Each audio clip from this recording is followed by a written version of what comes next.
All right. Hello, hello. Give me a couple of seconds here. I'm gonna let everybody in.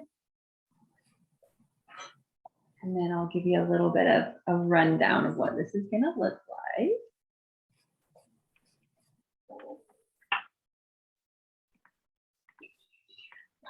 Just want to make sure that nobody else asks to be coached.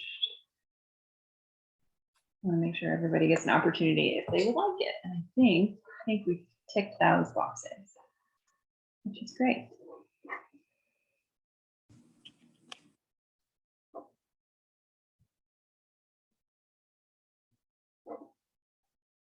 Okay, cool.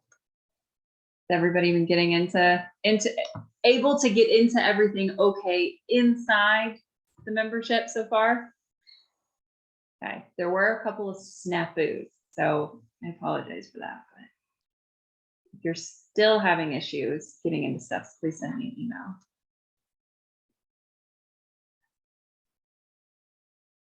Okay, well, I'm just going to get started just for like the sake of time, because we do have several people on the docket for coaching. And if you have, let's see here, the resources located on the site are just straight up in the members area. So type that in. You can access it through that link right there. But anyway, hi, welcome. Welcome to the micro coaching call for Open Days. This is one of our primary calls that we have where I actually do coaching back and forth with my members. So just as kind of, so you guys have an idea of kind of what it looks like. So right now in the group, we have 70 members and not everybody attends every session. I try to make sure that there is a time, every month that somebody can at least attend one. We have people in all different time zones. We've got people in the Netherlands, we've got people in the UK, we have people in Australia, we have people in New Zealand, we have people in Vietnam, we have all kinds of people everywhere. So I try to do what I can to make it accessible to everybody time-wise. There's still people joining, so forgive me, I'm going to drone on for just a couple of seconds just to give them some time to come in. But essentially what a micro coaching session is, it's going to be very similar to how I coach one-on-one. The major difference is that we're doing it in a very concentrated way. So very minimal time frame, rather than having a whole 60 minutes, for instance, we're just kind of condensing it into 15 to 20 minutes. And then the other aspect, of course, is that, well, you have an audience. So that's kind of it. But what's really nice and what's really neat is that typically every single person who has an issue that comes on these calls and shares them, it's something that somebody else is typically struggling with. So we all tend to learn from each other and benefit from each other's insights and, struggles, unfortunately. But what I will say is that please feel free to use the chat. So if you have insight that you want to pop in, like alongside what I'm saying, as kind of like additional commentary or additional ideas or feedback or whatever, chat is free and open to use for that. Additionally, if you have a hard out at 2 p.m. and you signed up to be coached, please let me know. You can do it by sending me a message privately in the chat, or you can do it where everybody can see it, because I will try to time you that way. Because since we have, let me count my numbers again here really quick. We have 1, 2, 3, 4. We have 6 people. And if I try to get everybody at least in 15 minutes, then we're looking at probably going about a full 90 minutes. So again, if that's not going to work for you and you need to leave sooner and you want to be coached, please tell me and I will try to get you kind of listed in a little bit quicker. So let's see here. I am going to ask Brenda, you're here, right? Yes. Okay. Do you want to, are you comfortable getting started? Sure. Okay, awesome. So please share, like kind of what you're dealing with and what I can help you with. Well, as I put in the form, I'm dealing with burnout and just trying to get myself to work on something, anything, and it's not working. Okay. In a nutshell, that's what's going on. Okay. And how long have you been dealing with burnout? Do you think? I would say a good couple of months. Okay. So in dealing with burnout, like how is it? I mean, what's the real challenge with having that burnout? I guess let me ask it that way. What's the challenge with having? Yeah, like I mean, what is besides it? That it sucks? Besides that it sucks, yes. Besides that it sucks. I mean, like, what is it that you need to get done that can't be done because you are in a period of burnout? I'm going to ask it that way. Honestly, just about everything. I don't even want to sit down and knit. I came up with all kinds of great, I have no problems coming up with ideas of what to do, what to make. So I allowed myself to just get whatever yarn I wanted and start making something. And it wasn't long before I was like, I just don't even want to do this. Yeah. Yeah. And you said that you are working with somebody like a licensed professional as well, correct? Oh yeah. Yeah. Okay. Mm-hmm. Awesome.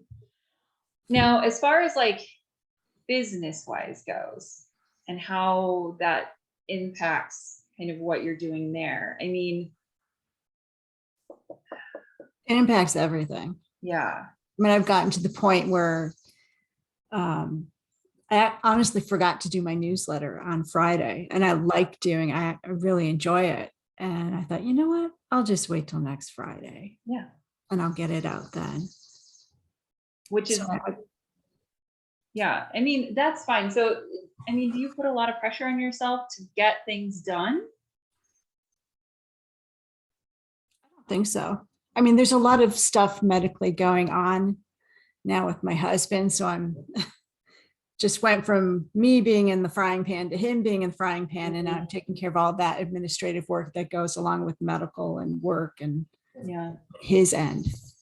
So trying to juggle all that, plus the burnout I already had, it just kind of keeps adding on top. Yeah. So, I mean, is there something where, like, when you look at the plate, right? Like, you look at the whole plate of what you've got, like, do you have things that can come off of it? Like things that you don't need to get done that you can just put aside so that you can breathe a little bit more?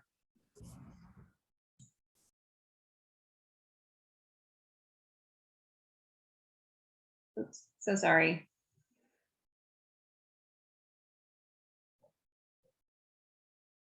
Oh, I have a touchy keyboard. No, it's okay. If I even wave my hands in front of it, it puts me on mute. So sorry, that was me. Okay. So anyway, so yeah, I mean, like, do you have an overloaded plate like that things can be kind of rearranged or moved off? Probably.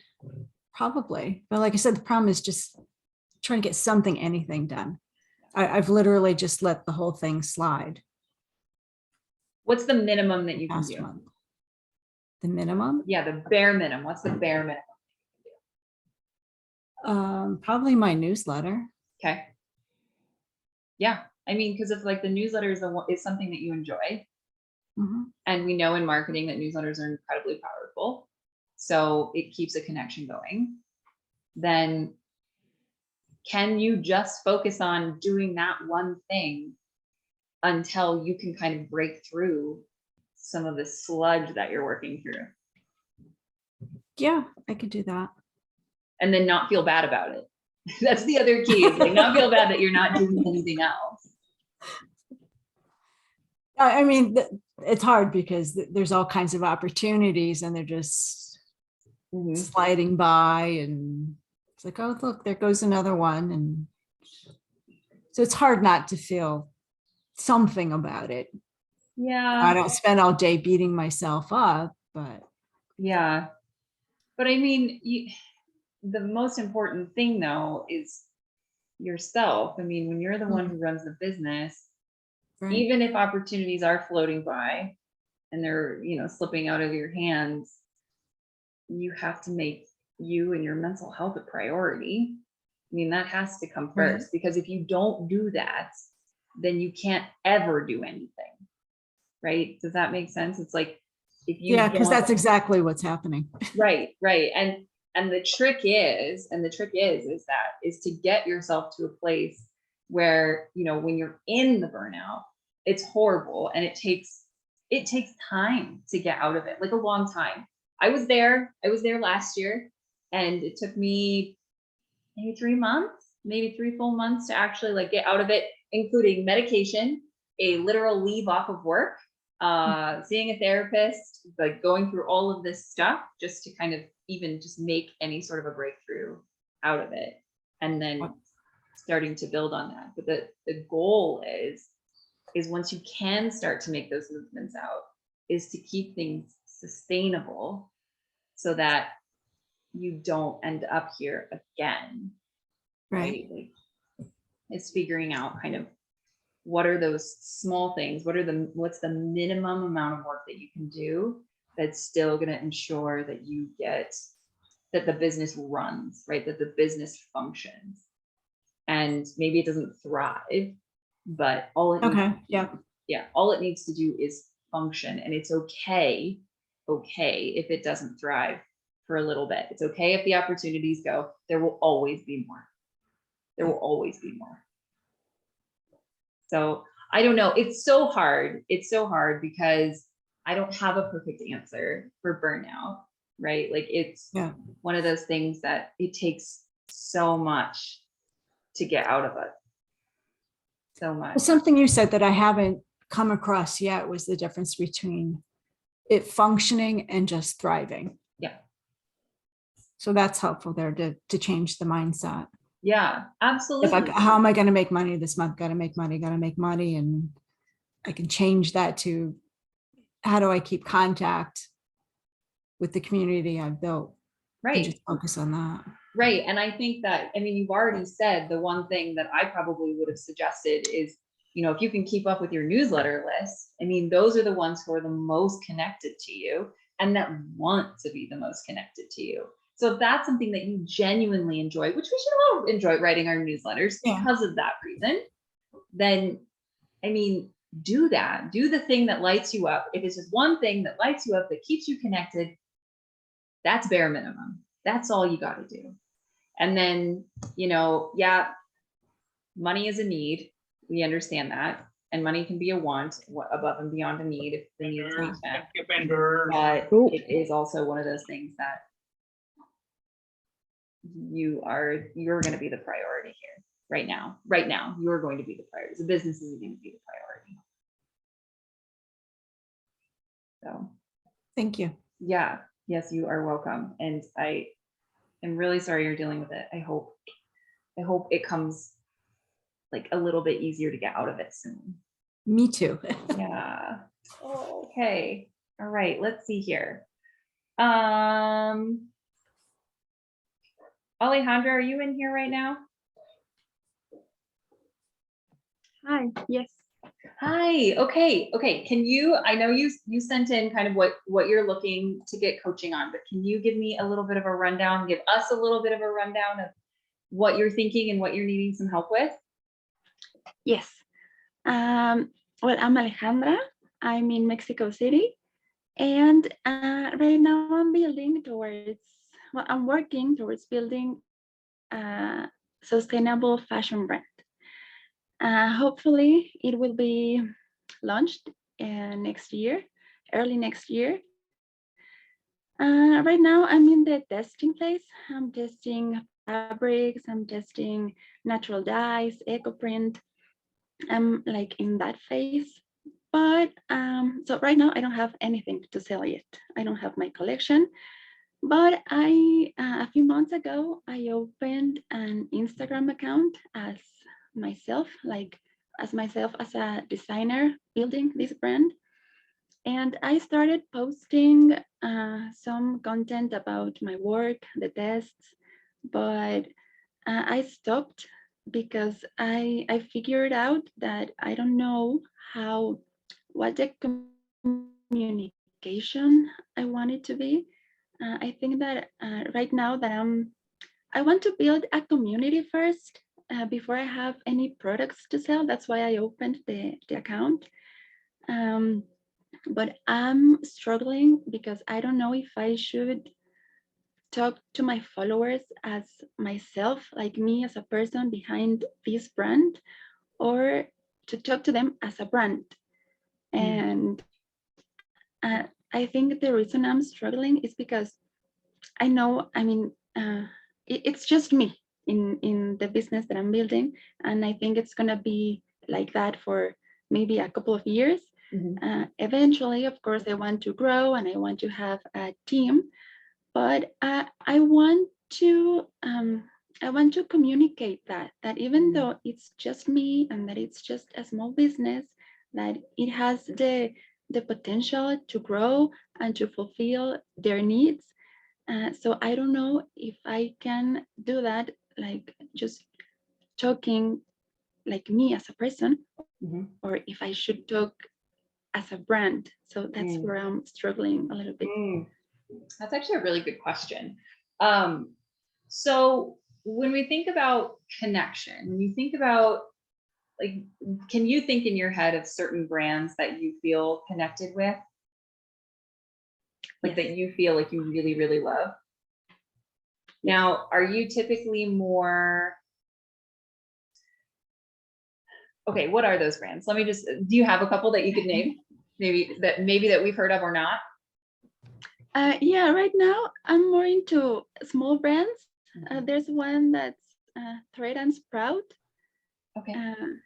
And that's like the one I have in mind right now because I just love what she does, and I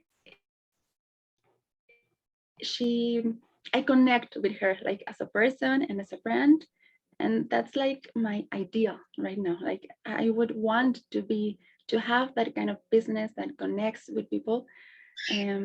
But also I don't know exactly how to do it, because a little bit of background. I mean, I studied business administration and marketing, and I mean, I know business and I know marketing, but what I learned and what I practiced in my corporate jobs was very aggressive, like aggressive marketing, aggressive business. And right now with my business, I mean, what I learned and what I practiced all those years doesn't align with my values right now and what I want with my business. So that's in my mind, there's a war between what I learned and what I want to do. So I think there's the biggest struggle. Yeah, no, it is really challenging. And I think one of the things that I've noticed as I've been doing some of this and learning about marketing, like psychology and the tactics and the techniques, is that a lot of them are wildly unethical.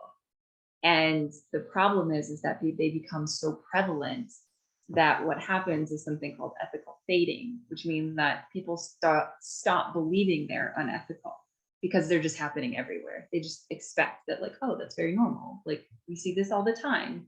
And just because it happens all the time does not make it ethical, nor does it make it okay. So, but the one thing that I want to come back to that you mentioned is that, when you're thinking of that small brand that you mentioned and how you feel connected, I mean, you felt connected to her as a person and a friend. So does that key in anything for you, kind of how you want to do things? Yeah, I mean, I see her and I think I still have like a lot of personal work to do to be that, also be comfortable, like talking in the camera and talking to a bunch of people I don't know, because sometimes I think I have in my mind also that when you do that, you're like a influencer wannabe or something like that, and I don't want to feel like that. I mean, I want to, yes, connect with the followers, but I don't want to give them the wrong idea, like, oh, I'm Alejandra and buy my clothes, and like more like in an influencer kind of way, because that's not my goal. But I mean, I I do want to talk to them, and so they can know what I'm working on.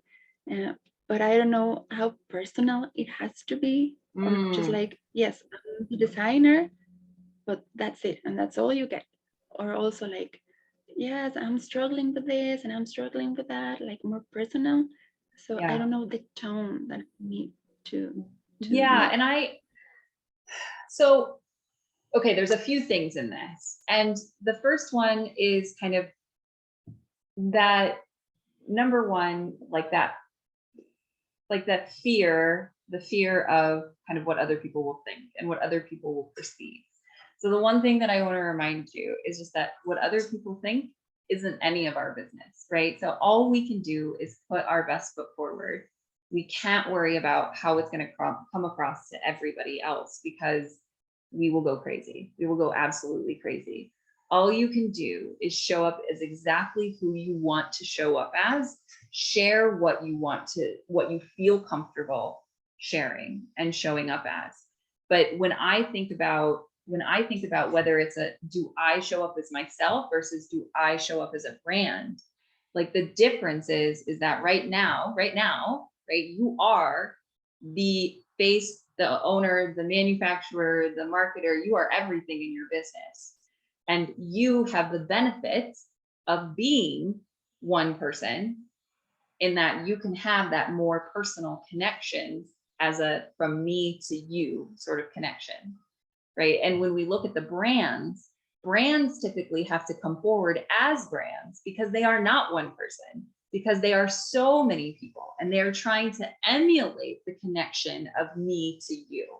But it's much more challenging for them because they have to sift it through marketing teams and advertising and all of that stuff just to get to the place where you don't have to do that. You're right there. You can do it as you are.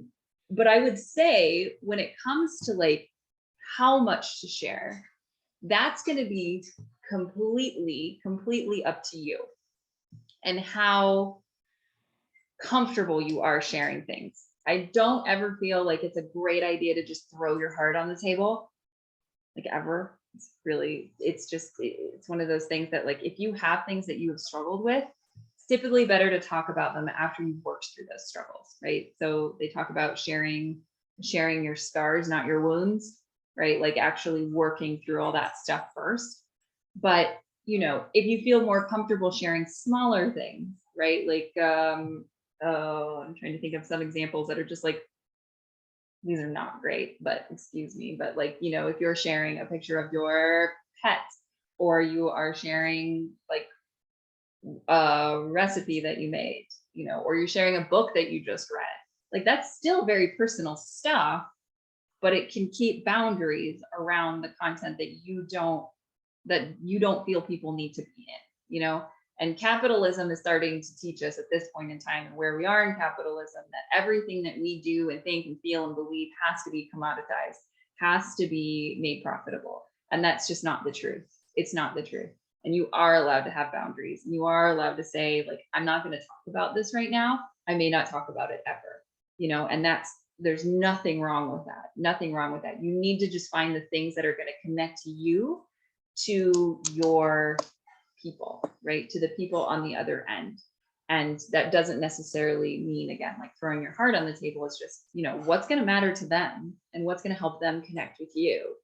And I think kind of coming from that perspective is a little bit, takes some of the pressure off. I mean, in my opinion, I think it takes some of the pressure off, because you don't want to share like everything. You just want to share what's going to be relevant for them and what they want to hear from you. How does that feel ish?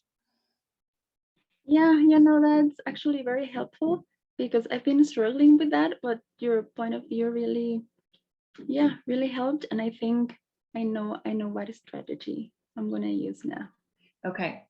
So that's great. And I think too, there are some comments in here from a couple of members actually that we have now, of just talking about how like you can do personal versus brand accounts if you want to separate those things. I don't love it. I wouldn't do it for myself because I just don't have the time or the bandwidth to run two different accounts. So I choose to kind of well, I either put stuff on my Instagram account or I don't. That's kind of how I feel, and I don't really share it otherwise.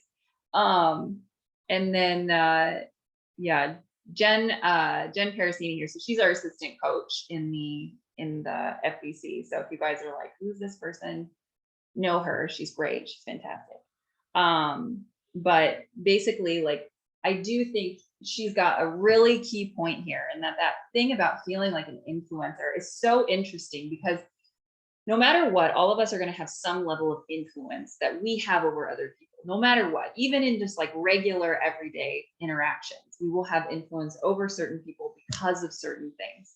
Now, if you are actively working to make sure that the things that you are sharing are relevant to your audience, are helpful to your audience, are what they are going to benefit from, then is it influencing or is it serving, right? Like it's kind of different in that regard. And I mean, when I think of influencer, I think of just like loads and loads and loads of sponsorships and paid ads and everything, where people are like really trying super hard to make that Swiffer very relevant to their crafting audience. It's like, it's very challenging sometimes, but you can see when it's like cringy, right? And if you're already coming from a place of like worrying about being like that, you're likely not going to get there, because you're already really conscious of it. So that's kind of how I feel about the influencer thing. But I mean, it's a terrible term. Like, we hate hearing it, but influence doesn't necessarily have to be bad as long as it's used to help, right? I don't know. That's just kind of how I see it. What do you think?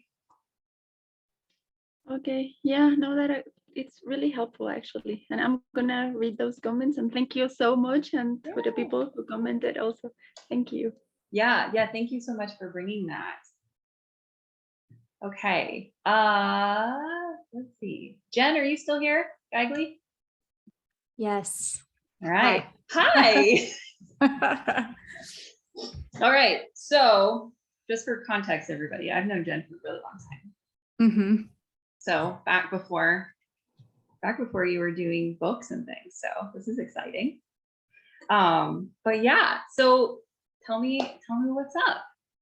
I am the worst at, I know, hi Greg, Iowa friends.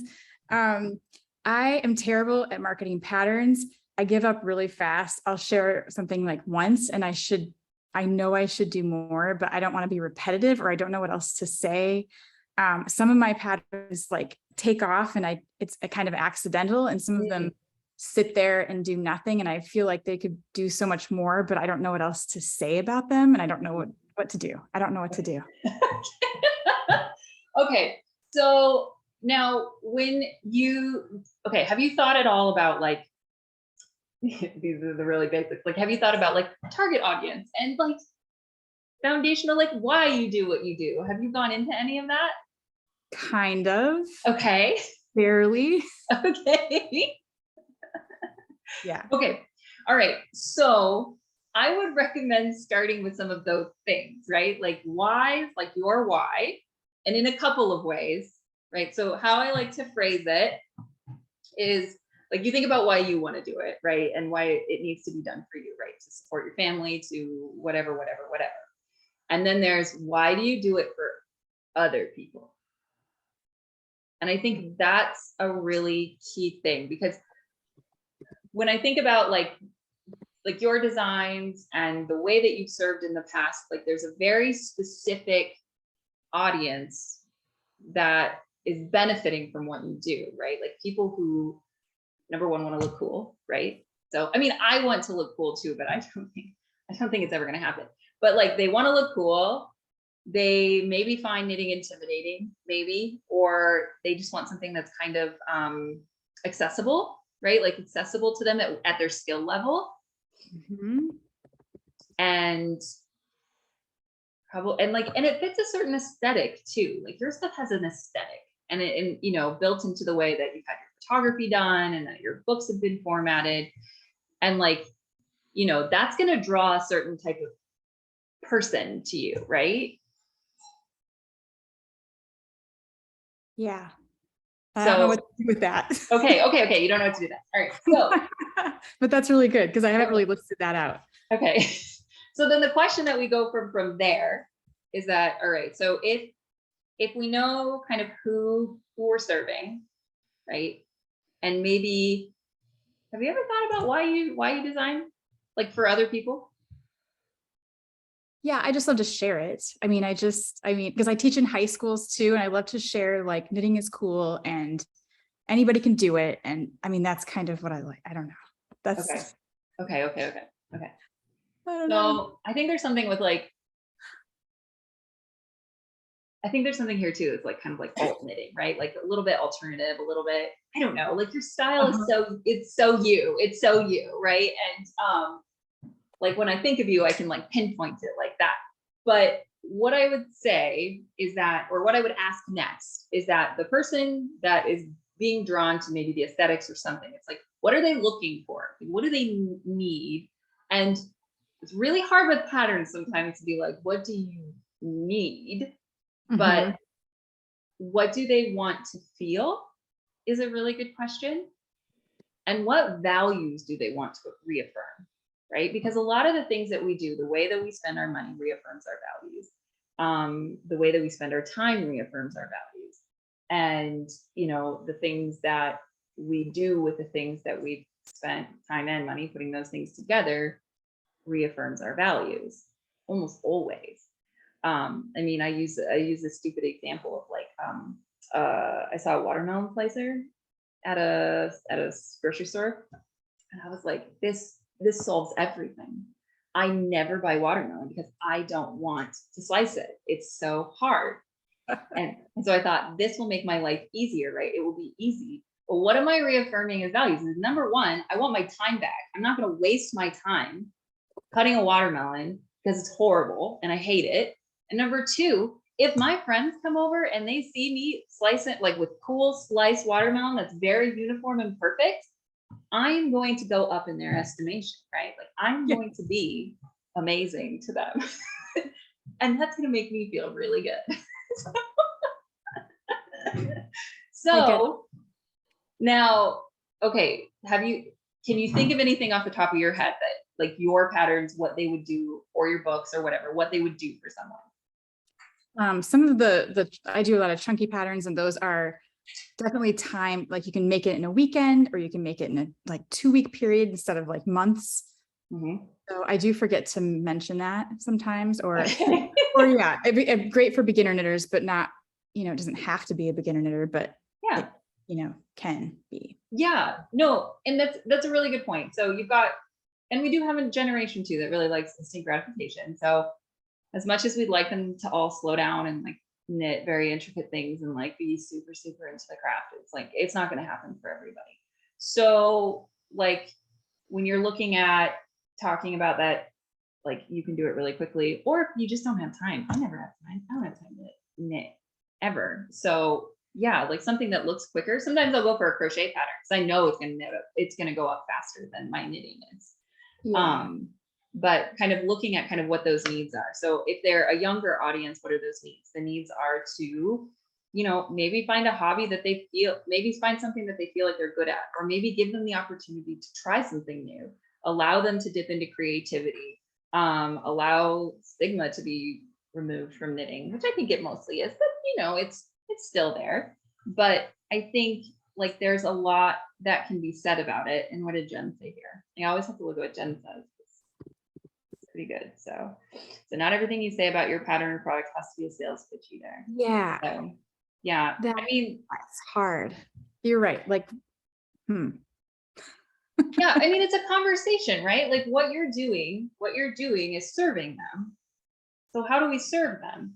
And does it always have to be necessarily about the product? No, but that's kind of the whole point of why everybody's like, make content. It's really annoying. But like at the same time, like if you target that content so that it actually is serving a need for that particular person, then the rest follows pretty easily. And some of it comes in conversation too. So like if it's something that you're not sure exactly what their needs are or what they want to feel, like ask them. Instagram stories are great for that.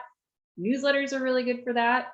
Try to figure out kind of where they're at and use their own words to market your product. That's always a really, really great way to do things.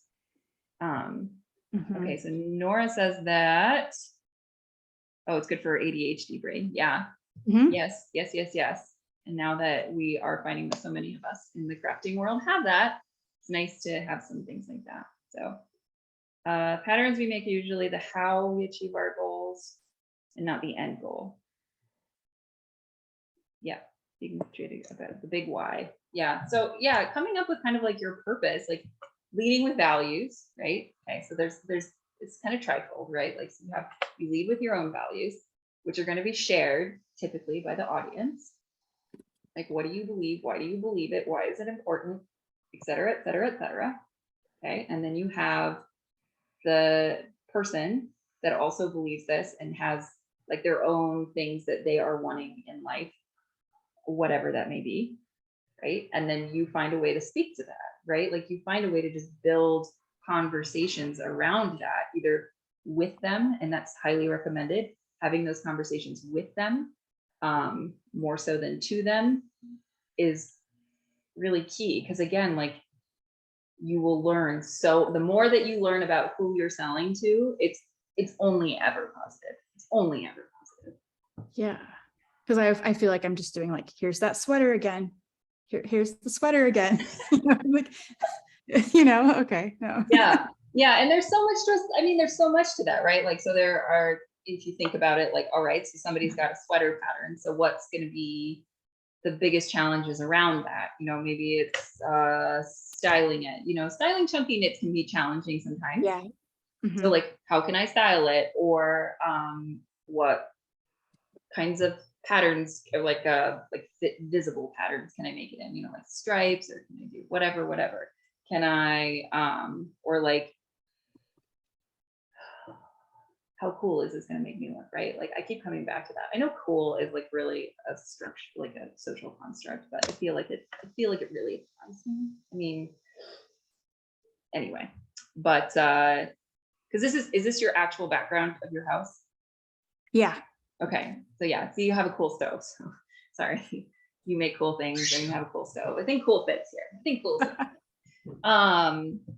But yeah, so this is all big homecoming energy. Yeah, so I do have, and I don't know if you've gotten a chance to go into the actual members area of the collective, but there is like the first 2 units are available right now until tomorrow morning, and those really go into exercises on this, like dig into it a little bit deeper. Oh, that's good. So that there's like prompts and things that you can think about, like, okay, so what are my values around this, and why is that important, and how have I even come to this place? Because sometimes it sneaks up on us. Yeah. We don't even realize like why we're doing things and why we feel like it's important. And a lot of times I hear like, oh, I want to make people happy. Okay, that's great, but what does that mean? Like, what does that mean, like really deeply? Like, happy is so subjective and doesn't really tell me anything about the product. Any product can make somebody happy. A watermelon slicer could make me very happy, but why would your design, and not that saying that that's what your why is, but those kinds of things. I don't know. It's a big question, right? Like marketing products is a really big question, and there's so much that goes into it. So I feel like I'm just like throwing so much at you. No, it's great. It's really, really good. But yeah, I think it just, because I mean, you've had to do, okay, so you self-publish your books, right? Well, so some of them are through Rowan, but yeah, it's like okay. half. And I imagine, did Rowan or anything, did they do like target market stuff like that you got to see? Well, no, I think that's kind of, it's like, I don't see that part. So it is kind of a mystery. Oh, I wonder if they would share it with you, because that would be really cool to see what they perceive it as. And if that aligns with what you think it might be, or you think it is based on the sales that you've made and the people you've interacted with. Yeah, because they have like independent reps that work with yarn shops, and those yarn shops get to pick and choose. So I think it's like I don't know. Interesting. I'll ask. Yeah, that could be really cool. But I just think it's like everything is information, right? Like everything in how we, and like what gets sold, where it gets sold, how it gets sold, everything is information. And I'm such a big proponent of like asking questions, always asking questions to the point that it's annoying. But No, that's good. so yeah, okay. We still got more comments coming in here.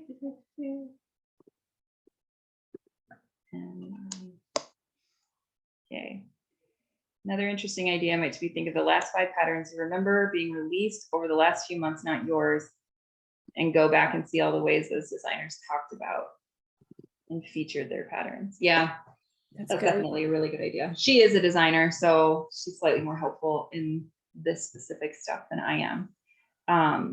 But yeah, I mean, it's unlimited. Like you can detail in on a certain stitch. You can, I don't know. Didn't I just say there's tons of stuff and then I just came up with one thing. Yeah, styling is always one. That's really good. Whenever I have to think on the fly, it just leaves me. But there's so much because so many people do so many different things. But yeah, just like some of the people that you feel like might do something similar-ish to you, or maybe have a similar audience even, would probably be a good place to kind of look. But you can absolutely look at anybody who's, you know, got designs that you feel are getting a good response. I think I should say getting a good response. So That's super good. Thanks. Yeah, you're welcome. Okay. Thank you so much for bringing that. All right. So next.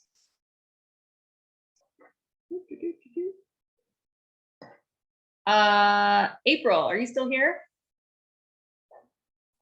Hi, yes, I am. Hi. Okay, great. So tell us what's going on. Hi everyone. So just a little background. I am in the Charlotte area in North Carolina.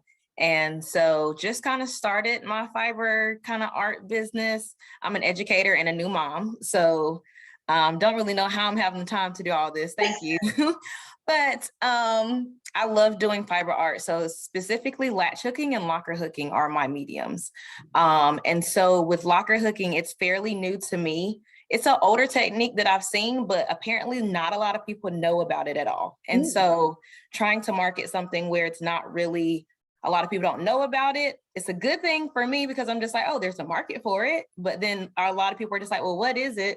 So I'm just, questions that I have is more about marketing and about how do I just kind of get my name out there. I do have an Instagram page for my brand. It's called Latch by Lee, because that's, you know, it's my last name. And I've gotten, you know, a pretty good following. I've done a couple classes so far. I've joined a craft guild here in the area. And so I've just been networking with a lot of people, kind of business owners and like yarn store owners who wants to kind of host me for classes because just not a lot of people, again, know about that technique of locker hooking, because it's like punch needle meets the latch hooking canvas, because I actually put things on a canvas and that kind of holds it down. And so it's a really cool technique. You can do a lot with it. I do a lot of custom work right now. I will say probably the biggest kind of audience that I've gotten, surprisingly, are like businesses for logos and things like that. So I've done a couple businesses, logos and things like that. So I do a lot of custom work. So my struggle right now is I want to do like a market pop-up shop just to be like a vendor at different shows, but I don't have like a lot of inventory, because if I'm doing a custom piece, once I sell that custom piece, it's gone. Like I can't use that for my show or to have inventory to sell because I've already sold it because it's a commission piece. So just trying to figure out the best way to market my brand, to market me, seeing that what I'm doing is a newer technique to people. And I'm also just having the questions of what are the next steps from the legal side of things? Do I need to get my name registered, downtown, and make sure everything is copyrighted and good to go, and like more of the official kind of like business side of things. It's just kind of where I'm at. And so and trying to do all that with mommy brain is Yes. it's a real task, Yes. but I'm committed to it. I've been doing latch hooking since I was in high school. So, like the little kits you would get from the arts and crafts store. I also make kits as well. So I'm just, that's kind of like my first love, but just kind of figuring out where to really go from there. Okay. Number one, very cool that businesses want that done as their logo. Like, that's super cool. Yeah. I would definitely keep leaning into that, because businesses have money, right? So that's great. We like the money. We follow the money.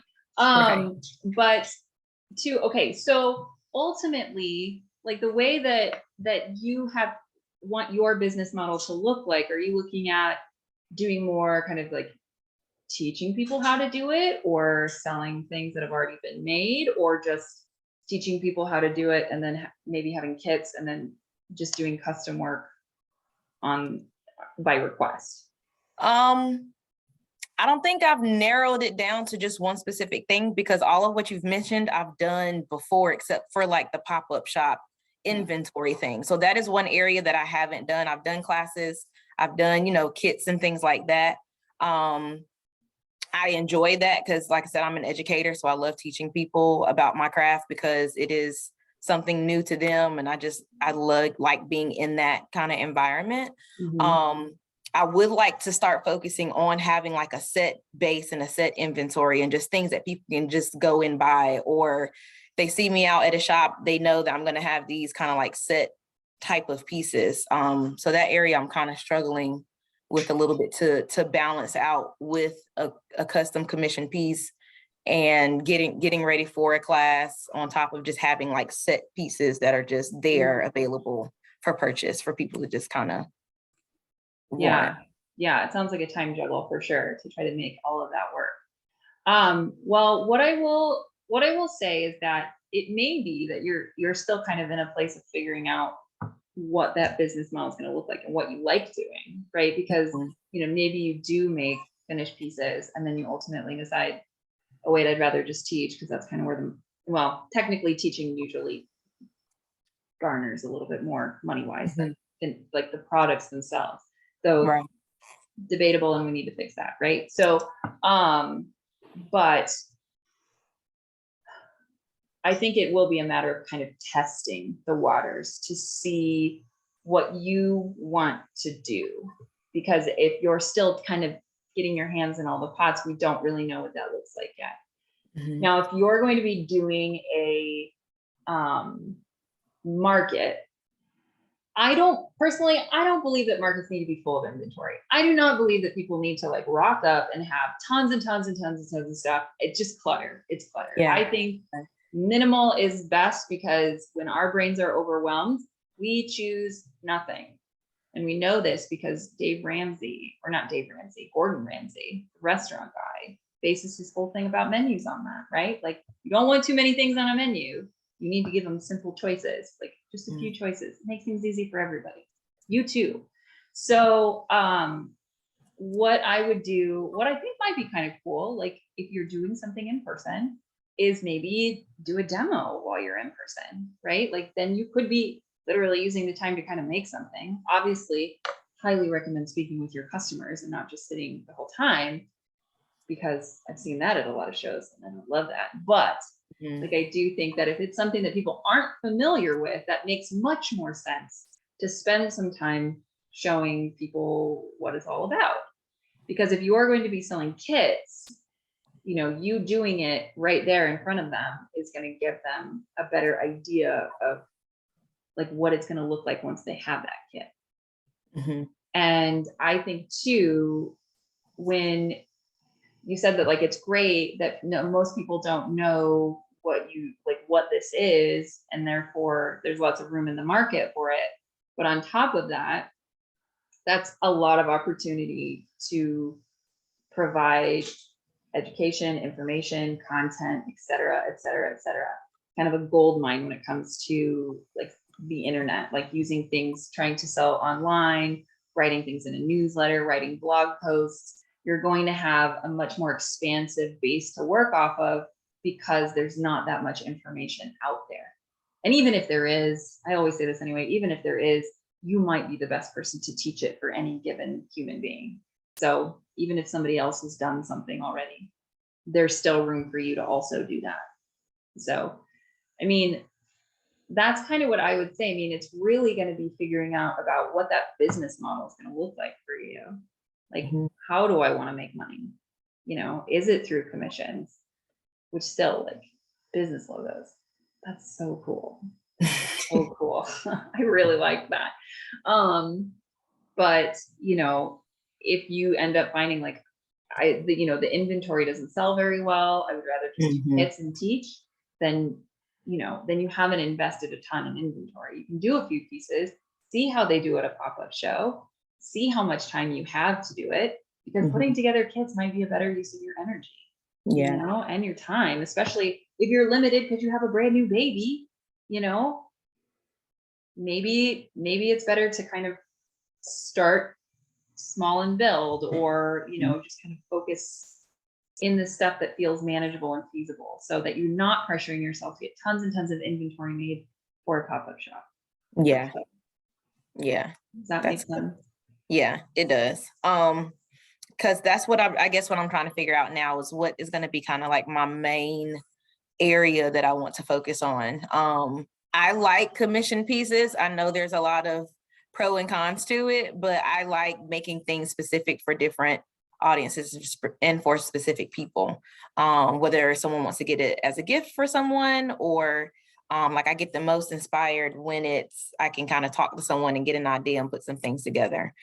So I know I do like that as well. So just trying to figure out kind of where my main niche is going to be for what's going to inspire me to want to keep going and kind of really push things. But I like the educate part. That's just kind of in my niche anyway, and just kind of in my natural flow, because I don't think a lot of people really know about it. So to do some kind of just really cool, 30-second video on what locker hooking is all about and the different things that you can do with it. I think that might just be a good starting point for just to get it out there so that people can just even know what it is. Right. And I mean, if it's something that's not very, like, people don't know much about it, you putting together a kit so that they don't have to go around and try to do a bunch of research and figure out where to get all the stuff is going to be a gold mine. I mean, it's going to be so much easier. And I do think that, with what you mentioned earlier is that, it's the commission. Okay. So when you look at like people who want to buy something that's already made versus people who want to learn how to make it, those are two different people, right? Those are two different people. So it's kind of like when we talk about people who like they knit things for other people, like they like finished objects, but then they also sell patterns. Like those are two different ideal customers. And it can be really challenging to speak to each one of those in one cohesive space because they're looking for very different things. So somebody who wants a custom piece is going to be somebody who like walks up, sees all this stuff and says, this looks cool, don't have time, don't really care about learning about it, but I want it, right? And so a business is going to be absolutely somebody that walks up and says, this looks cool, my logo would look cool with this. We are running a business and I don't have time to learn how to do that, so please do this for me. And that can kind of be more on the side. And then everybody else may be thinking, no, I do have time and I do feel like compelled to try this and do this. You're talking about it enough that I actually kind of want to do it too. So please do more kits. I'll buy one. But there's all those, it's basically just kind of like, who do you want to target? How much time do you have? And what are you interested in doing? Right. And finished objects too can be really challenging because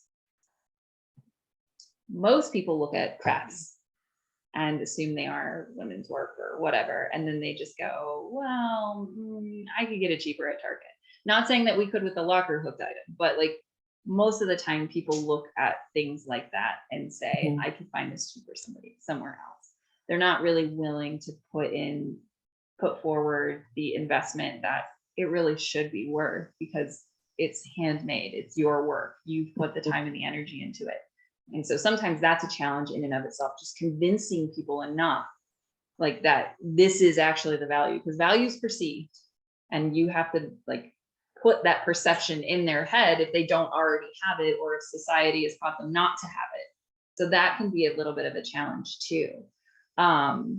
Okay, so the logo thing could be awesome because you are not just creating a finished object, but a custom design, dollar sign, dollar sign, dollar sign. Yeah, that's what I think I do about. like doing it because it gives me the feel of like crafting with like someone. Like I just did one from one of my friends' nonprofit, and so she sent me the logo design. I put it together, and it was still giving me the feeling of like, oh, I made someone super happy. But they're gonna now go and put that logo design on their table at their vending thing at their pop-up market that has another separate audience in like the nonprofit world for what they service as, and then that can bring in another different audience as well.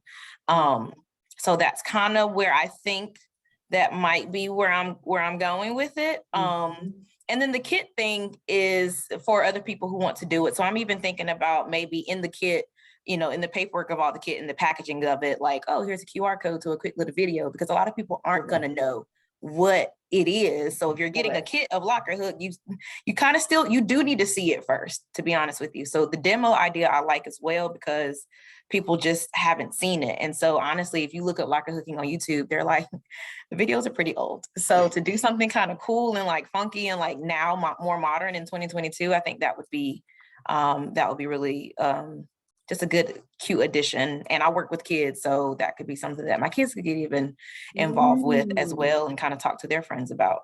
Yeah. Nieces and nephews, family members, things like that. Yeah, that's great. I mean, if you can have a pretty wide base, pretty wide audience. I mean, usually when you're marketing to kids, you're marketing to parents. So because you want parents to spend the money for their kids. But it's really, yeah, it's cool. It says, sounds like the partnership aspect is really valuable to you. And I think so too. I mean, getting yourself in other people's spaces is always the easiest thing to do, because they've already got a warm audience that trusts them. And all you have to do is show up, and then it will infuse a little bit of that trust automatically, like transfer that to you. You have to do less work trying to sell or promote yourself to that specific group. Yeah, I agree. I like that. Yeah, so I would highly recommend that. As far as the legal stuff goes, now I'm not a legal expert here. So I do think at least having your business registered in your state especially is really critical. Like you want to do that. But we do, if you decide to join, if you decide that you want to join, we do have in October, we have somebody coming in to talk to us about like what some of the basic legal steps are for a workshop for running a business, which I think is kind of key, because some of us don't really, like me included, I'll be perfectly honest, like I don't really think about it too hard, and maybe I should. So, but yeah, I mean, at least make sure that you are good to go in your state, and that you know what sales tax looks like. Like those are the biggest things, and how they want you to submit that. Do they want you to prepay it? Do they want you to do it quarterly? Do they want you to do it annually? I know sometimes states, it just depends on how much you plan on making in a year, how often they want you to be submitting your taxes to them. Okay. Yeah. Okay. What was the most helpful? Was that helpful? Yes, all of it was helpful. I really appreciate that. And thank you guys for the comments. I'm going to look through those and respond, but no, I appreciate it. Thank you. Yeah. Thanks so much, April. Okay. Let's see here. Let's do, okay. Forgive me. Is it Mika or is it? Hi, it's Mika. Nika. Okay. So sorry. Okay. So yeah, tell us what's going on. I'm Mika of Salt and Stone Knits. I'm based in Amsterdam in the Netherlands, but I'm originally from the New York City area. I don't exactly have what I had written down. It was like half fever dream entry, because I was like in the middle of holiday and stuff. But I was like, okay, I wanted to throw something in here and see if I can get some help, because I've hit a bit of a dip in general with pattern sales. And it touched upon some of it with Jen's conversation, which was great. But I am running out of steam. Things are just, I put a lot of I work with a fantastic team to create the patterns that I release, and that is of course an investment, but it means a lot to me to work with them. They're fantastic, and also put a certain quality out there, and also separate myself from that every step of the way to be able to work on other things. Yes. But yeah, the sales are just not really making up for that.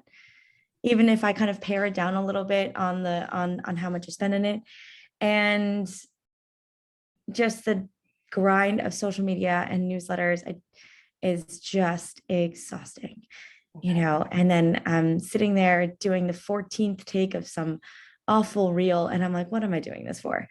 You know, it ends up being just a sector of my business that's not really standing on its own.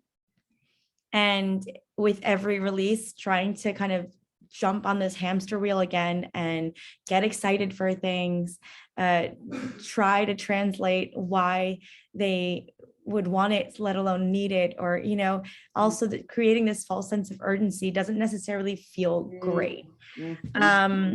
So yeah, there's there's that. I think I have social media like Instagram mostly, and a newsletter that's growing, but not really becoming customers.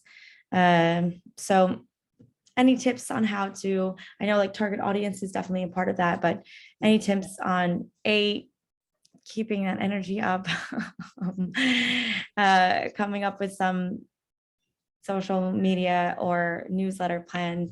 There's no real strategy. I've tried a few other things, and my prices could be higher, but just raising the prices without like a full plan and marketing around it feels a bit incomplete. So yeah, any tips would be welcome. Okay.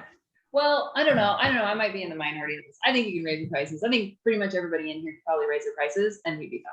So I do think that there's a huge issue with pricing, and that everyone just assumes because the top designers or whoever only charge $7 for a sweater pattern, that everybody should only be charging $7 for a sweater pattern. Yeah. And it's just not the case, especially with the amount of work that is put into it and the amount of volume that comes back from it, right? Bigger designers, doesn't matter. They can like get tens of thousands of sales in 20 minutes. I'm like, great, cool. You just paid for your everything. But the rest of us, it's not really how that functions. So, yeah. I mean, yes, I do think that target audience is huge, but target audience in the sense of kind of what I mentioned when I was speaking with Jen too, is like, not just like, what do they want, right? But like, what do they want to feel, and what values do they want to reaffirm, right? So the values and the feelings are kind of where we start to hit that a little bit more strongly, because number one, we are kind of a values-based industry, and we have gotten even more so over the last several years, is that people really want to know what your values are. Not that you have to share all of them, but the ones that are part of why you do what you do, those ones are the ones that definitely need to kind of come forward. But strategy, yes, is good. Strategy is good in knowing kind of like, where do you want to get to and how are you going to get there? So what I would recommend, and what I usually recommend, how far out do you usually plan like your releases? Well, I have the rest of the year planned. I usually do. Yeah. I've also have a bit of a backlog, so I'm sitting on quite a bit. Okay. So then what I would take is kind of breaking that down into kind of like launch periods, right? Like parts of this, like, okay, so this is coming up. Here we need to do a launch around this, right? And you kind of work through different elements of launching. There's a launching workshop too. Highly recommend watching that in the workshops in the members area. It's very long. I'm sorry, I got long-winded, but it's good. And basically kind of going through all the different elements and parts of a launch that are going to be impactful to the people on the other end. Because that's the thing is like, we do at some point have to get excited about our own products in order for that to start to translate to the audience. But, you know, I do think that really kind of not every single pattern too, like if you have different types of styles of patterns, not every single pattern is going to hit every single person, like your ideal customer every single time, you know? So if you've got something that, you know, oh, it's a bunch of seed stitch and you know that somebody's going to really hate doing a ton of seed stitch, then you'll know not to market talking about like trying to find that person, right? We want the people who love seed stitch or like love linen stitch, right? That was another one. You want to do an entire sweater in linen stitch, go away, right? Like that's my opinion, get out of here. But like you have that ability then to kind of figure out who is going to benefit the most from this pattern. Why is this pattern relevant to them? You know, and that could just be like style wise. I mean, it doesn't have to be huge. And I think that's the thing we get caught up on. Every single marketing thing out there says, what do they need? What do they need? What's the transformation? And like, yeah, okay, so maybe your sweater pattern isn't going to change the world, or it's not going to change somebody's life, but that doesn't mean that it doesn't impact them in some way in their life, that it doesn't make some sort of shift for them, right? Like even if it's just, okay, great example. So Jen, assistant coach Jen P, she designed a sweater and hers are like notoriously like super, super intricate and elaborate. So I had one and I went and I was sitting next to my sister-in-law. I don't think anybody knows her, so don't tell her, but she was sitting and she was talking about how she's like knitting and she's never going to use a pattern. And I was like, I don't want to, I'm super competitive with her. So I'm just like, I don't want to do this right now. And then I'm sitting over here working on my sweater, like, you know what, once this is done, I'm going to put it on. I'm like, you know what, I did read a pattern and it was way better than anything that you did. It's very petty, excuse me, but I mean, it's just like how we are, right? So, but I mean, like, there are those things, like that's going to be huge for me. I know that as the first time I wear that sweater, it's right where she can see it, right? So I can, because my mother-in-law will make a big fuss about it. She just loves it when I knit stuff. And then I'm going to feel like I'm a cool, like I might be the cool daughter-in-law for just 1 second. Okay. So that example, but not really, because these things are real. Like, I mean, it all comes down to those little elements. Like, do you have any concepts in mind of like the values that your people hold or anything like that? Oh, I don't know. No, yeah, I don't know. It just, no, I don't think so. Okay. Well, let's start there. I mean, like, that's the thing to start with is like, okay, so maybe we know that like we are selling to Jane and she's 24 years old and she lives in Copenhagen and she's like, I don't know, rides a bicycle to work. It's like, okay, cool, great. I mean, like, that's fine. But what we need to know is like, what's Jane's day-to-day like? What is Jane struggling with in her life? Like, and it could be like, literally, she has no time. Jane has no time. She wishes she had some time. Okay, cool. Well, I have a pattern that might be good for her because she has no time and she really wants to knit, right? That's it. Like, sometimes it's just as simple as that. Or like, Jane likes to wear outfits that also include, I don't know, like a skirt or something. So I want to knit a sweater that she can wear with that skirt and it's going to look super cool when she's on her bicycle in Copenhagen doing whatever she does, right? Like, it can be like the smallest things. Or maybe it's that you have a value and she's like, I totally relate to that. I love Mika. I just want to knit everything that Mika makes because Mika is my best friend. Oh, that would be great. But I think there are not enough Janes on my mailing list. I think that when I do release pattern, I try to envision, okay, how is this going to be worn? In what setting? Is this kind of when, the sun goes behind the trees and it gets a little bit cooler on a summer day, right? Is this going to be something that you wear with hiking boots or something so I try to envision like how it's going to be worn and put that into the text. And I also try to think of technically, this is a German short row. This pattern is knit for top down, for toe up and cuff down, like all these different kind of technical, like envision what people are going to kind of connect with. And maybe that's the problem of the too many options or something. It's just doesn't seem like it's landing. Yeah. And then because there's, however many,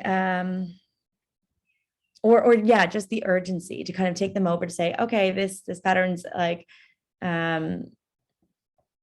is nice, worth a like, and worth a comment, but not going to go over the edge to say, hey, we need to knit this, or, oh, I should knit this with my friends. And that kind of, yeah, cross that line. Because even if I think about, I don't necessarily know what my target audience values are exactly. Maybe it is the kind of like showing off thing.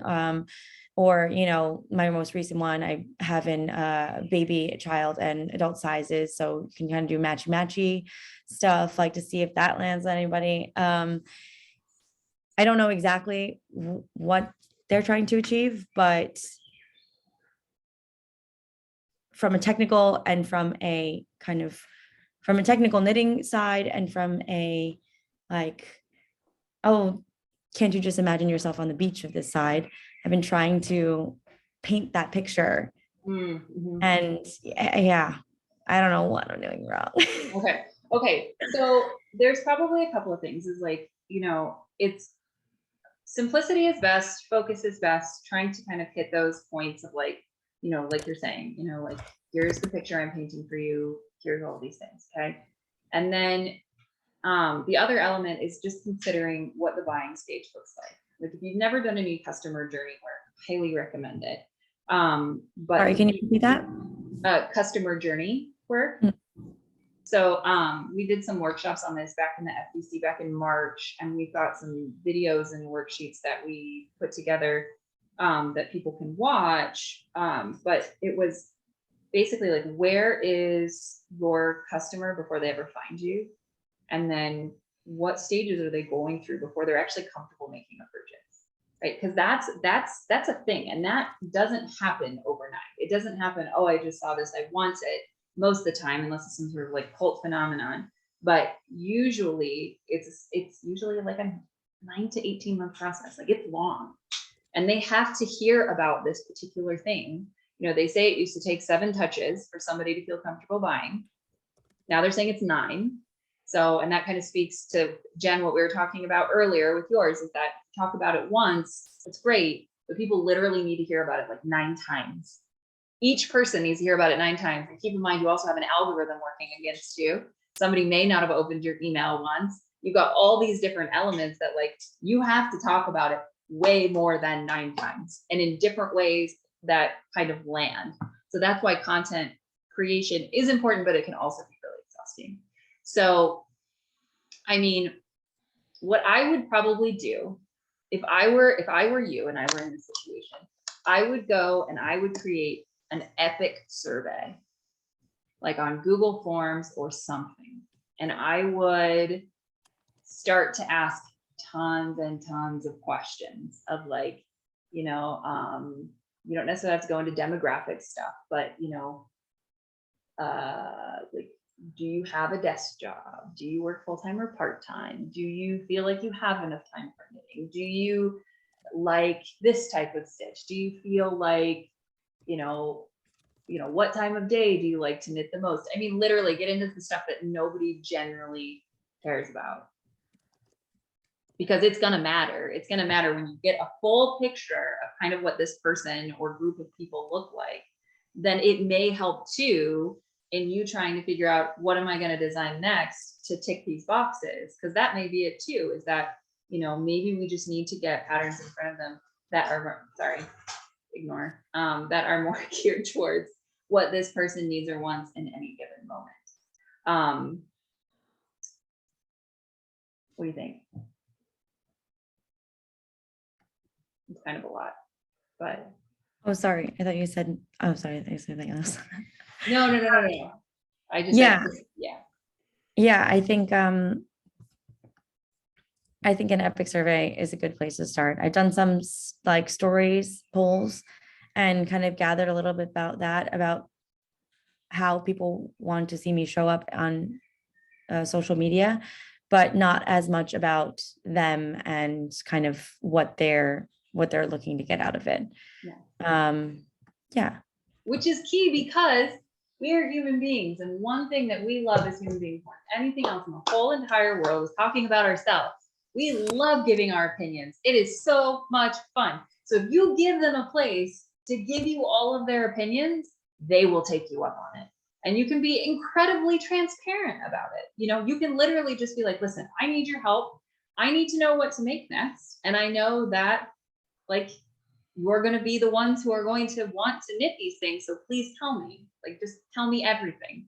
And that ends up being great. Okay. So survey book I recommended, I'm going through the comments, sorry, really quick.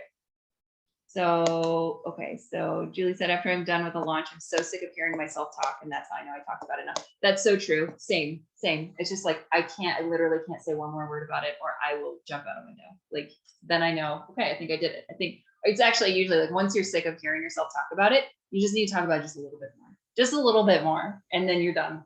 That bar has been increasingly creeping. Of course, like if you're feeling burned out, you're feeling like this isn't working, and why would you keep doing it, right? So I think getting really, really clear on like, what do I want to give these people and why? Like, what is my drive? Like, what is it that pushes me forward? Definitely check out the homecoming, the first 2 units in the the membership area. Yeah. And if you haven't watched Simon Sinek's TED Talk, it's linked in there. Highly recommend that. He is also my boyfriend, but that's not why I put him in there. I put him in there because he has good things to say. Just kidding, he's not really my boyfriend, but if you know him and you think you might want to maybe let me know. So and then I'm sitting on like 9 patterns or something that are like almost ready to go. And I'm looking at my team and I'm like, yeah, I am clearly the bottleneck. And it's just because like just nudging these out the window has just been, they fall flat in their face. And I'm like, okay, is there a better time to release this? So then I kind of hoard them thinking that I'll have a better plan. And maybe just learning more, I don't know, trying to make some deductions from them and coming up with a survey and asking people will be helpful. Yeah, because I think that's the key, right? Like that's how we know, that's how anyone knows what they're supposed to be selling, is that you figure out what it is that that they need, right? Like, or that they want. And hold on one second, I'm gonna get that book recommendation. Thank you. It's kind of dry, I'll be honest, because it's for like technical I think it's for like tech stuff, but it is such a good book. I got it for you. I just dropped it in. Oh, thank you so much. Okay, perfect. So yeah, so that's a really, really good one. Awesome. And I used it before I launched this membership. I literally took 25 people and I told them, I'm going to ask you a question, the same question every single weekday for, I think it was like a month. And that question was, what do you need help with today? And this book helped me pick the right question, right? It helps you pick the right questions that actually like get to what you need to know from them. And that was insanely helpful. I got a huge list of things and I figured out, all right, if we're going to do this membership, it has to be centered around these types of things because this is what everyone is having the hardest time with. And so that's what we've done. And that it feels like it's been successful. Obviously, really like the group, good group. You like it. Sales pitch, whatever. But yes, great book. Another thing too, with the launching workshop, which I would also recommend, I have a workbook in there, but then assistant coach Jen P just wrote her own for pattern designers specifically. So when I send out this recording, I will include that so that you can, thank you. or her link to that, wherever she's got that, so that you can look into that and kind of figure out maybe if there's a better way to approach launches, because launching is kind of really like the strategy, right? There's a lot of strategy around launching, I guess I should say.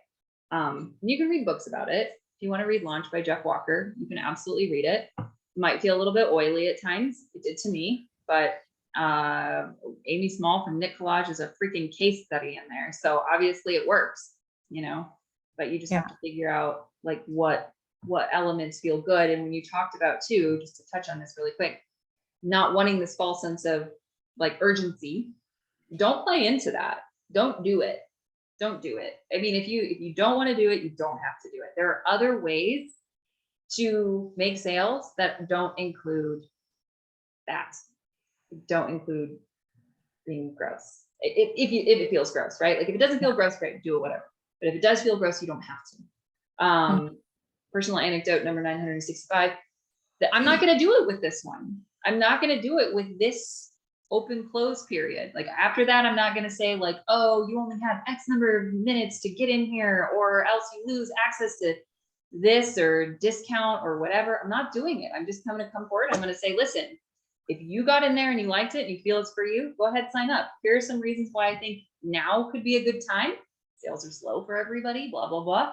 But I'm not going to give any sort of urgency. It's open all the time. I do that on purpose. I don't want to have to tell people they can't come in. You need the help, come in. Geez, you know, like it's fine. So you can do things however you want. And I think sometimes when we're really transparent about that, that speaks volumes and that really connects with people, because they'd rather have somebody who has the integrity and the, you know, the transparency and honesty of like, hey, listen, this is what I'm doing and this is why I'm doing it. And you don't have to give them like, oh, here is a discount for something I just released. No other industry does that, you guys. Discounts are last resort, not first option. It is stupid. It's stupid. Yeah, I just removed that from mine. Although I still give a newsletter discount. I don't know if that's like kosher, but yes, no, yeah. Okay. And I was like, well, I mean, some people do like periodic sales, right? Like they'll do, okay, I'm having one sale on this particular week for, I don't know, lots of people do it for their birthday or whatever. You know, like this is my one-time sale for the year. And those do really well because they give kind of a sense of urgency, and you still get the opportunity to have a sale. But the problem is when you do it every single release, you are training them to expect a discount, and therefore you are training them to not value your product for the full price. And that's why Gap and Banana Republic and Old Navy are going down the tube, is because you will wait for that 30 or 40% off coupon, which you know is going to come every other Friday, you know, like before you go and you buy something. Sorry, I just got really ranty for a second. But anyway. Thank you very much. Yes, thanks so much for bringing that. Okay, so I believe one more, and it is, let's see here. Hold on. I've lost my list. I'm gonna get my list back here. Real quick. Marla, is Marla here? Yes, I'm here. Oh, okay, perfect, great, awesome. Okay, go ahead, share what's going on. So basically I live in Houston, Texas. Here, I'm gonna take my glasses off so I can actually see up close. I have been weaving for almost 2 years, I guess. And I feel like I want it to be a business. And I feel like I know how I want that to be or what I want the business to be. I think where I struggle is, how do you start it? Like, just, you know, do you just go jump off the cliff? How much preparation do you? I'm a jump off the cliff person. I'm not saying that that's probably a good idea, but that is how I operate. I just jump off the cliff. So knowing that about myself, I don't necessarily think that that's maybe the best way. And so I need some direction, I guess. So to give you a little background, Houston is like the 4th largest city in the US. There are 0 weaving studios in Houston, Texas, none. The closest you can get is about 70 miles or Austin. Now there is a guild here. There's yarn shops that you can go and they'll help you start off with like some, you know, rigid heddle weaving, but then that's kind of where it ends. Okay. For me, creativity is, sorry, there was a fly.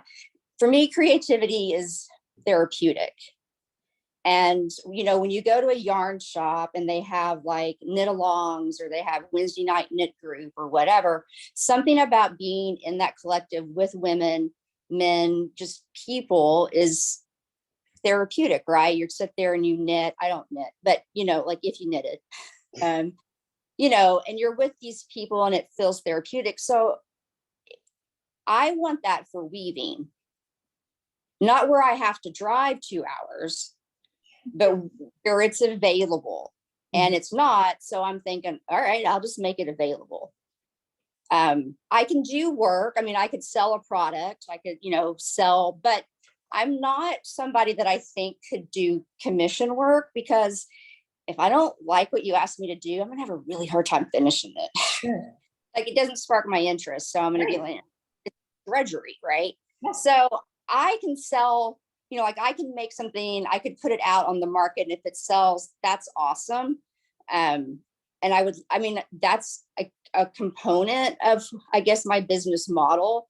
But really what I want is I want there just to be a space where you can come and you can learn to weave. Like everyone can weave. It's really, it looks complicated, but it's accessible to everyone. Mm-hmm. Yeah. Okay. So I think okay, so normally, like what I would start with is the business plan, right? Like this is how I intend to make money, right? Right. You can either do this before or after part 2. I think they can be interchangeable, but they need to be done together at some point. The other one is, who's going to be interested in this? And Right. is there interest in it? Will people actually spend money to do this? And where I would go from there is then, if you have basically heard that there would be interest, you need to validate that in some way, meaning that you can get like the most simple, basic form of what you want to do without putting tons and tons of money into it. So maybe you host, see if the yarn shop will let you host something a specific night, or you do it at the library, rent a room out or something like that, or in your house or whatever you feel comfortable doing. But like get people to show up, and maybe whatever they're going to, however they're going to spend money, right? Doing all of that to basically validate that, yes, this is something that people would like. And if you can get some people in person, then you can actually talk to them too about like, all right, if we did this bigger, what would it look like? If we did this more permanently, what would that look like? What would you like? What would be interesting? Here's my thoughts. Tell me how to fix it, or tell me how to make it something that you want. You know, getting really specific on that validation of that product. Again, I would not spend a ton of money to do it. If you can help it. If you need to spend some, sure, fine. Unless you have like a wild like trust fund that you can dip into, then you can do that too. But basically validating it. Once you validate it, then you've got a product, then you've got an offer, then you've got an idea, and then you can really get focused in on marketing it and figuring out how to draw new people to you, making those connections, especially locally. You know, locally is going to be huge, like getting in with your chamber of commerce and whatever Facebook groups allow you to kind of talk about things. If you guys got like weird neighborhood community chats, we do, and they're weird. But you know, those are basically the steps that I would take, is like making sure that there is a demand, proving that there's a demand by please give me money. And then I would move into everything else from there. Okay. So the yarn shop, you know, so I met with her. She taught me basically how to weave. And then I went back and she was like, okay, Marley, you sort of exceeded what I know. Like you know, and she has said to me, you know, if you want to come in and teach, you know, a pattern or teach whatever, you know, so she and we've become friends. And so I do know that that's an option. The other option is I have a thing coming up in March where it's a group of women and their daughters, so like teenage girls. And it's kind of like what's, you know, what do people do? What's their side hustle or whatever? And you get to present that. So my thought, kind of was, so I have my rugs there, have some of the gallery art there, but then also, say, hey, I'm offering this, 2-day or 3-day workshop on this date, and this already have a space, and see what interest that I get. Yeah, absolutely. I mean, I would definitely, especially if you want to do it prior to March, I mean, I would squeeze the connections out of that yarn shop. And I would leverage, if they're willing, right? Like if they want you to succeed, which sounds like they do, then I mean, I would use that for all it's worth. Okay. So, I mean, it's kind of like, it's jumping off a cliff in that way. And like one way of being like, you know what, I want to do this. I'm going to do it. I'm just going to talk to whoever I need to talk to make sure that it happens without having to be extremely expensive. And we're going to go from there. I think that's best option. Okay. Is that helpful? Yeah, no, it is helpful. Yes. Okay. Okay. Yeah, I think you should do it. I think it sounds great. I mean, I'm not your probably target audience because I don't live in Houston or anything like that. I also don't know how to weave and don't have time to weave. But if I did all of those things, I'd sign up. So, all right. Well, thank you everyone for sticking around this long. This was a long one. I will send out a recording. I will send out the references that we talked about with the worksheets and everything. And if you have any follow-up questions, always email me or send me a message on Instagram. I'm super open to them. But yeah, if you decide you want to join, we'd love it. If it's not for you right now, totally fine too. But I hope you found something that was helpful. All right. See you later.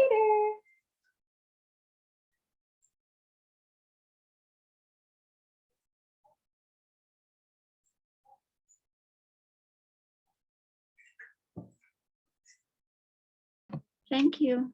Thanks.